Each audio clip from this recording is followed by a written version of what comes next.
General Amardeep Singh Aujla, the Master General of Sustenance for the Indian Army. At the outset, I would like to thank and express my gratitude to the organizers for giving me this opportunity to come and share my thoughts on a very contemporary, a very relevant topic in which we are deeply involved as we speak. Operation Sindoor is still ongoing and has brought about, a lot of lessons for us to think, deliberate, and possibly formulate a way ahead. While everything that is happening around, post 22nd of April, the journal Gen in the environment is all about drones and counter drones. Since I am the Master General of Sustenance, my sincere request that please don't forget the other values, the other parts, the other equipments, the other spares, the other, kind of things that are associated with us, with the armed forces as well. They also enjoy equal kind of an, I would say, sensitivity, significance and importance. Wars are becoming increasingly intense and complex by the day, thanks to the geopolitical dynamics, the technological advancements, and resultantly, the changes in the war fighting practices. And because of these, the entire warfare per se has gone into a different kind of a level, so as to say. When we talk about national security today, national security comes with a cost. It is no longer about the size of the army alone. It is about how swift, how fast and how lethal one can be. It is about, precision, it is about speed, it is about the adaptability, the resilience, the production, the quality, the deliverance and the search capability that a country has. And this is where you people get involved, since you are the people who are the manufacturing base, the manufacturing ecosystem as far as this country is concerned. And they say that the strength of a country lies in its manufacturing base, how strong or how robust that is. And that is what gets defined by each one of you who is sitting here. Operation Sindoor has underscored the value and the importance of this new war fighting practices that are currently in vogue. Whether it is related to the precision, whether it was related to speed. And the better part in this entire thing is about a very fine kind of a convergence between the kinetic and the non-kinetic means. And this is where, the drone and the counter-drone warfare comes into play in a big way. It has also highlighted the importance of touching base with this new age technologies, the new gen technologies which are relevant to the Indian Army today, and have also brought to focus, as to just do some kind of an assessment as to where we are today in terms of our potential, in terms of our limitations when it comes to indigenous industrial capabilities to support high-tech operations in the country are concerned. How good are we in this? What is that we need to scale up? And what is the way ahead for the future? Technology is growing by leaps and bounds. Today it is our weapon, it is our shield, it is our force multiplier, and it is the biggest game changer, the least to say. We have to get involved in technology in the highest possible way. The global defense landscape today is changing, and changing again at a very rapid and a very radical pace. Conflicts are now being fought in multi-domain battle spaces, where AI, where cyber, where space, where robotics, they are defining the military supremacy or the military superiority. So, what are we looking at? The moot question that gets popped up is, what is that Indian Army is looking at for the future? How are we preparing ourselves for the future? And if there are certain protocols, in case there are certain strategies, in case there are certain plans which we have devised for ourselves, how are we trying to give, some kind of a shape to that architecture? So under these two, I would say, values is what I intend talking. And let me just give you an idea, or let me just give you an assurance that we today in the Indian Army are at this cusp of this technological revolution, so as to say. Thanks to some wonderful initiatives at the apex level. It is the decade of transformation from 23 to 32. It is the year of technology absorption, last year and this year. We have the year of reforms which is currently ongoing, that is 2025. And of course, we have the Viksit Bharat vision of 2047. And one thing common in all these is the technological aspect. How technology is going to get absorbed and integrated into our systems to give us a quantum leap when we talk about enhancing our operational or the combat effectiveness is concerned. So that is the bottom line. So when we say that, what is that we are looking at as a country, as an army, as people in uniform? Ladies and gentlemen, we are looking at smart and intelligent solutions for ourselves. We are looking at having the ability at the end of the day to design, develop and produce and manufacture, next gen or cutting edge solutions, cutting edge military solutions, which not only outpace the threats that we envisage, but we are also able to deploy them at a faster pace than our adversary. Because that is what is going to define our victory in tomorrow's battlefield. We are looking at surge capabilities, indigenous surge capabilities to sustain a war which nobody is sure and nobody knows as to how long it is going to be lasting. This time it was just possibly over 4 days, but when you see at the global scenarios around you, it could well go into months and years. So we have to be prepared for that. So we are looking at the surge capability also in a big way. So if this is the general kind of a requirement that we are looking at in a nutshell, what is that within this that we want to embrace? So while the spectrum and the magnitude of the technologies that has to come about in the military parlance, it's huge and enormous. But everything revolves around certain, basic essentialities, certain priority areas for us. And these are in terms of, lethality. These are in terms of protection, mobility, communication, ISR. It is in terms of command and control systems. It is in terms of logistics. It is in terms of cyber and space. So these are some of the important ones.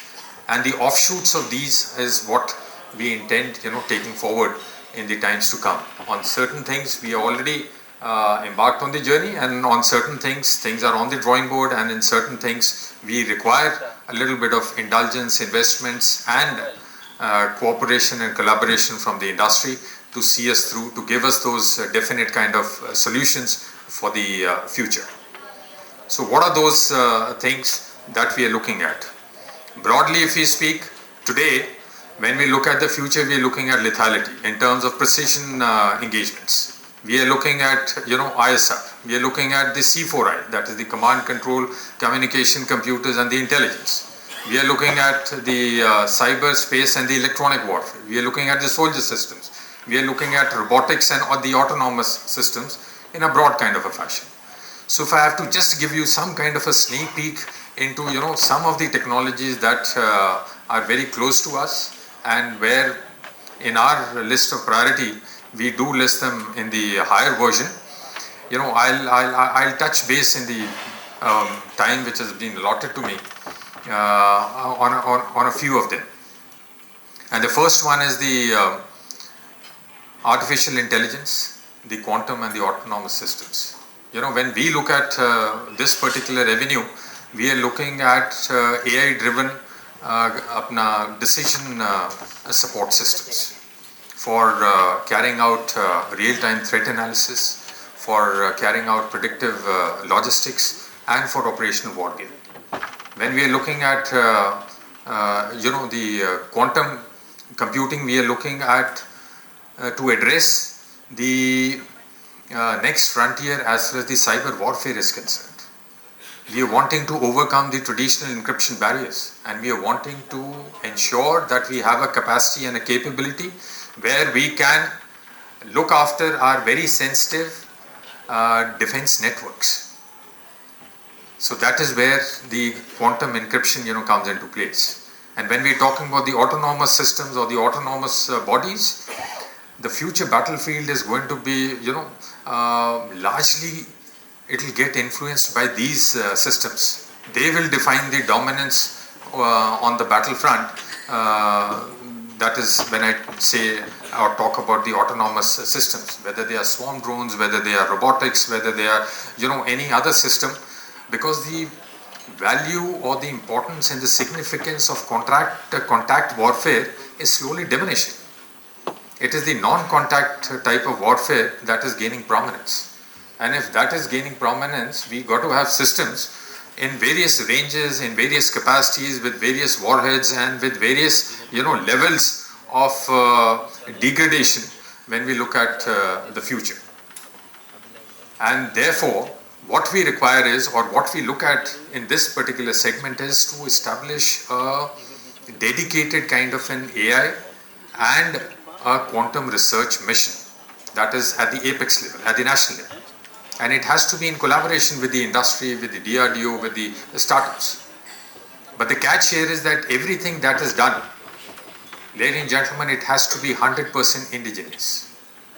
There should be absolutely no reliance whatsoever on anything which is ex-import. We have to be self-reliant, we have to build our own capacities. And that is exactly what we are looking at. So, when we say indigenous, whether it is AI-driven command and control systems, or it is the swarm drones, or the UAVs, or it is the cyber defense suites, everything has to be, indigenously produced.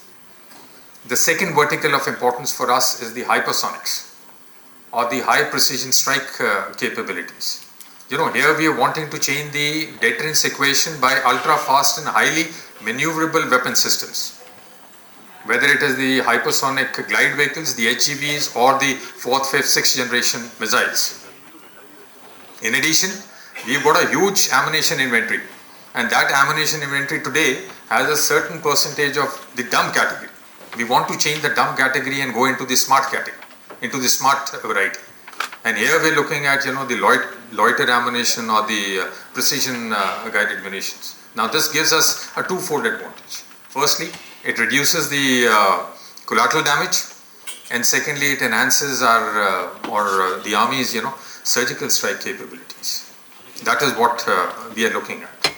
And again, we require your support in terms of indulgence in this particular arena as well. Another segment which is correlated here is in terms of the directed energy weapons, whether it is high energy lasers or the microwave weapon systems against drone defense or anti-missile systems or anti-satellite. That is where we want to indulge. And I must commit here very honestly that there is a huge scope for the industry to invest in indulge to cash on the opportunity that exists in terms of manufacturing smart warheads, the high propulsion weapon systems, or the high energy weapon platforms. So you can get in touch with the service headquarters to get to know as to what the needs are, how is that we are progressing, and we'll share our requirements with you, and you can take us ahead. The third vertical, which is again very interesting, is the cyberspace and the electronic warfare.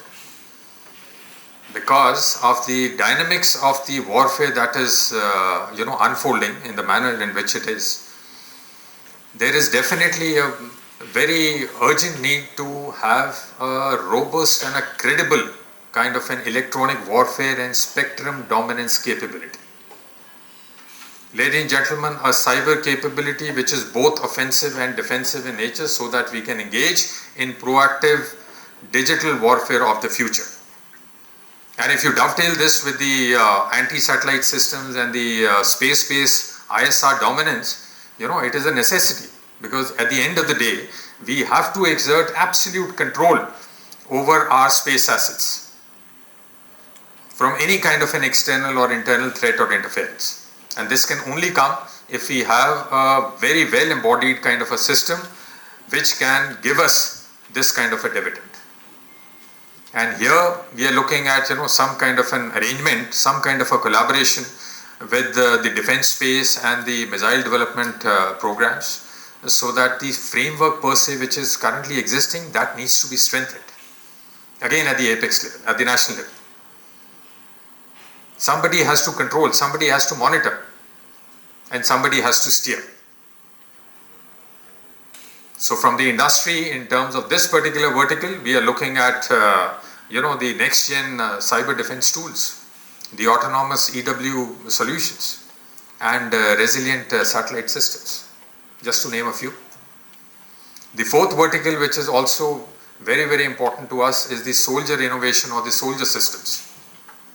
Whether it is exoskeletons, whether it is the human augmentation systems, or it is the smart bodywear, or it is the augmented reality and the battlefield management systems. Ultimately, what is the aim? We are aiming that the soldier who is going to be there on the front line or on the battlefield, he has to be an empowered person.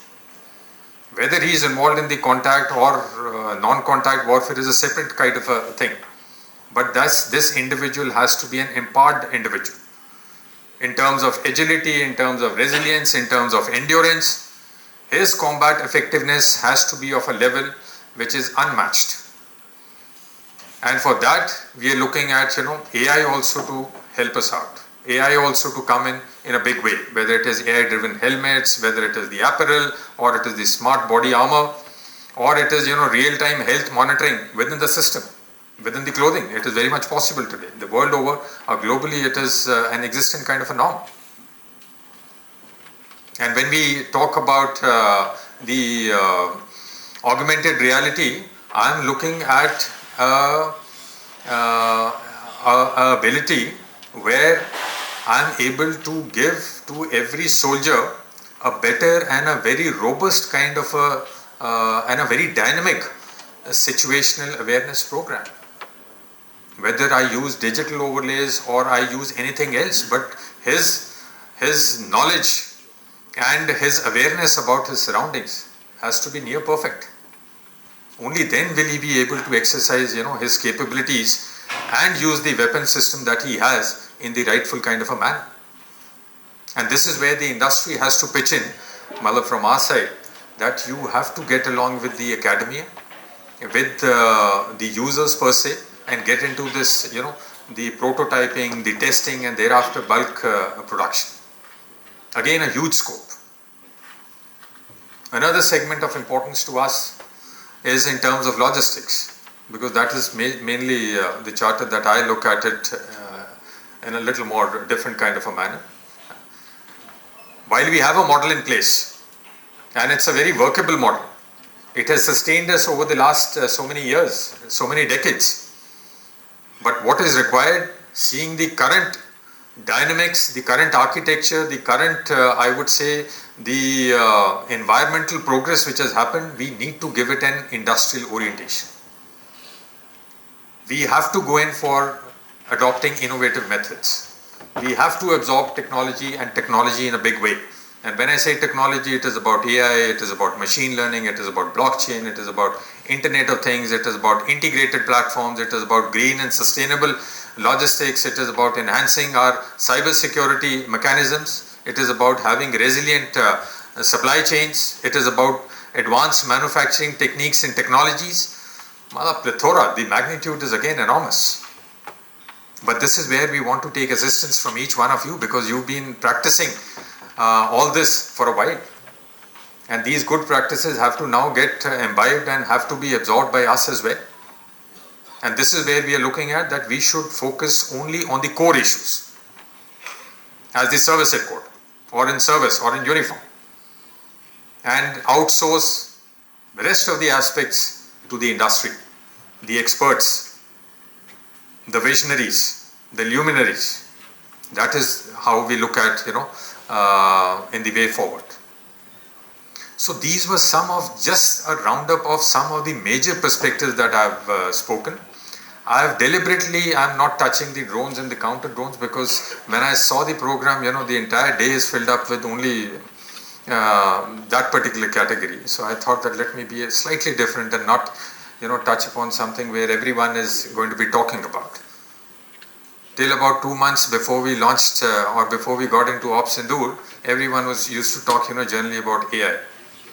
Today the flavor has changed. Now today everyone is talking about, drones and counter drones, to the effect that people who are making clothing for us, they have also started coming to us and saying that we want to diversify into drone business. So, but gentlemen, just to put, some perspectives, it is an arena which requires a lot of dedication. It is an arena which requires a lot of, patience, perseverance, and a lot of R&D. Unless you get going in the rightful kind of a form, possibly, we'll not be able to make the headway what we are fantasizing about. While it is the future that we talk about, but then it is very serious business that we also talking about. So when we discuss and we deliberate at our levels, we are looking at outcomes, we are looking at results, and we are looking at equipments which are robust enough to deliver at the national level. So that is the kind of sensitivity and the importance that we attach. Now, if we are looking at all these things, gentlemen, and if we have to give it a shape, this is where what I spoke right in the beginning is where your indulgence comes into play, your participation, comes into play. You are the people who have to give shape to our desires, our requirements, our needs, which are absolutely operational in nature. And for that, there has to be a certain amount of convergence. And that convergence has to be between three pillars, to say the least. I am the first pillar as the user. I have to give you those problem statements. I have to, tell you as to what is that we require. What is our need? What are the timelines? What is the quantum? And how it is to be integrated within our systems. That is what I have to give you. And today as we speak, I think we are pretty prepared to give you each and every point that I've just spoken about. The second vertical which has to come into play before the industry steps in are the policymakers. They have to understand as to what the criticality is. They have to understand as to what the sensitivity is. They have to understand as to what the requirement is. So from the policymakers, we are definitely looking at, the Defense Technology Acceleration Funds to support the industry in many ways, because not everyone can indulge from his own particular domain. You require a certain amount of support. The regulatory approvals have to be fast-tracked. Unless we give you the permits and the licenses and we support you in some manner in the procedural part, things won't work out. And that is the third point as well. We have to simplify our, the procurement cycles. We have to simplify our procurement policies. We have to promote and encourage each one of you to give us, the desired results. What we finally procure is a second step or a third order kind of a thing. But before that, we want that the country should have the capability and the capacity to develop something on its own. And of course, we are also looking at from the policymakers, setting up of technological hubs or the innovation hubs for us, or the incubation hubs. Unless you prepare the environment to support the user and the industry, things won't work out. It will be just lip service, or it will be mere sloganeering that we may keep saying that Atmanirbharta is coming, or Atmanirbharta jo hai, or the self-reliance is our goal. To enable or to reach that particular level, there has to be certain procedure and an architecture has to be set in place before you reach that level. And that has to be a very supportive and a hand-holding kind of an approach that has to be undertaken by the government at the highest level. Be inclusive. And the third, of course, you are the pillars, you are the strengths, you are the ecosystem. You are the people who have to, give us what we are looking for, and you have to give us in that quality that we desire, you have to give us in the cost that we desire, and you have to give us in the timelines that we desire. So you are the people who have to get into JVs, you are the people who have to get into public-private partnerships, you are the people who have to, get into these niche technologies like AI, cyberspace, robotics, whatever. And ammunition, so it's a different domain. Sky is the limit there. You are the people who have to invest in high-risk endeavors. But let me also tell you, all these high-risk endeavors that may be a little shaky right in the beginning, but they are high-reward, I would say, endeavors as well. So don't look at, the outcomes right at the outset. Take some time. Establish yourself. Put your foot firmly on ground and then expect the results. Don't be selfish right from the day one. Gentlemen, I keep repeating, and I repeat it once again, don't just focus on the profits. Focus on the quality. Profits will automatically come. Whatever you do it with an intent, and that intent should be an intent of pride for each one of you. That is our expectation from the Indian industry. And I am sure you have the ability, the capability, the potential, the acumen to actually give us what we are looking at. So while Op Sindoor was a watershed moment for Indian Army for its technological, I would say, transformation, because on one front, it definitely reaffirmed the thought, the idea and the urgency that we have to now take a call between, manpower intensive operations vis-a-vis high-tech warfighting approach. I think the future lies in the high-tech warfighting approach. And that is where we are progressing. That is where our strategy is aligned, and that is how we formulated our long-term, capability development plan.